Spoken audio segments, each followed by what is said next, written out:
The World Cup, the greatest sporting event on earth. Glory, tears, legends, and sometimes bones. A lot of broken bones. Today we're counting down the top 10 worst injuries in FIFA World Cup history. Some of these will make you wince, some will make you angry, and at least one will make you question whether referees are even human. Coming in at number 10, Emerson, Brazil 2002. The Brazil 2002 squad was absolutely stacked. They had Ronaldo, Roberto Carlos, Ronaldinho, and their captain Emerson, who somehow managed to injure himself a day before their first game in training. But how did it go down? Well, he went in goal for a laugh during a media session, dived for a shot, dislocated his shoulder. The tournament was over before it even started. Brazil ended up winning the whole thing without him. Cafu lifted the trophy as a captain instead, and Emerson watched from the stands, speechless. Coming in at number 9, Santiago Canizares from Spain 2002. Speaking of 2002, Spain's first choice goalkeeper, Santiago Canizares, had a very different type of disaster. He dropped an aftershave bottle in the hotel bathroom. It shattered. A shard of glass severed a tendon in his toe. The World Cup was done for him, all because of cologne. Spain lost to South Korea in the quarters in one of the most controversial results in tournament history. Would Canizares have made a difference? We'll never know. The aftershave bottle took that from us. Coming in at number 8, Gordon Banks, England, 1970. Gordon Banks was England's goalkeeper in 1970, the man who made arguably the greatest save in football history. Pele's header somehow tipped over the bar. Pele called it the best save he's ever saw. Then, the night before England's quarterfinal against West Germany, Banks got food poisoning. He couldn't play. England, leading 2-0, collapsed and lost 3-2 in the end. Banks always believed that he would have kept those 2 goals out. England haven't been in the quarters since, haunted by a dodgy prawn cocktail for 50 plus years.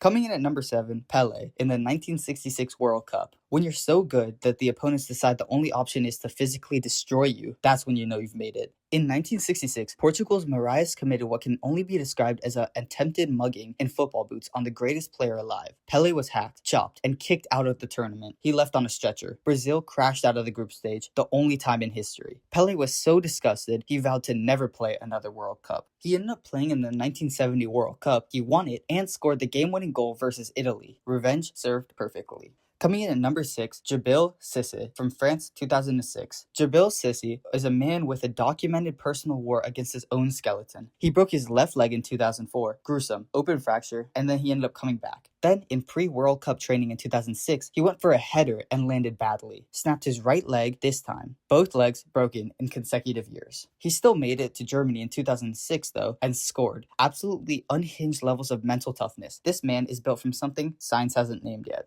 Number 5, Ronaldo, 1998 World Cup Final. To this day, this is one of football's greatest unsolved mysteries. Hours before the 1998 World Cup Final, Ronaldo, or R9, the best player on the planet, had a convulsive fit in his room. Roberto Carlos found him. Ronaldo was taken off the official team sheet, then bizarrely put back on. He played. He was a ghost though. Barely touched the ball. They lost to France 3-0.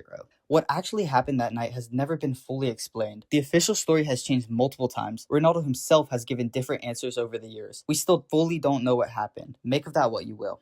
Coming in at number 4, Neymar, Brazil 2014. It's Brazil versus Colombia 2014, home soil for Brazil. Neymar as the chosen one, the man destined to finally bring the trophy back to Brazil on their own turf. Colombia's Juan Camilo knees Neymar in the spine. Neymar has a fractured vertebrae. The tournament's over and the nation goes into collective shock. Brazil ended up playing the semifinals against Germany without Neymar. They lost 7-1, home soil. In hindsight, Neymar's broken vertebrae may have been the most merciful outcome on the entire evening. Number 3, Marco van Basten, Netherlands, 1990. In 1990, Marco van Basten, fresh off back-to-back Ballon d'Or wins, widely considered the most lethal striker on earth, showed up to the World Cup with an ankle that medical staff were already begging him to rest. He played though, made it worse with every step, and ended up getting subbed off. The Netherlands were eliminated in the second round by West Germany. That ankle never properly recovered, and he spent the next 4 years in and out of operating theaters. By 1995, aged just 30, his career was finished forever. One of the greatest players who've ever lived ended by an ankle. Sometimes football can genuinely be cruel. Coming in at number 2, Michael Ballack, Germany, 2002. Technically, Ballack didn't get injured, but what happened to him was more arguably painful than any broken bone. He was the best player at the 2002 World Cup, full stop. Single-handedly dragged Germany to the final with performances that were frankly unfair to everyone else on the pitch. Then, he picked up a yellow card in the semifinal, his second of the tournament, meaning he was automatically suspended for the final. He sat in the stands in a suit, watching his team lose the World Cup final without him. The physical sensation of that must have been genuinely horrific. Not a broken bone in sight, just a shattered soul. And finally, at number 1, we have Patrick Battiston in France, 1982.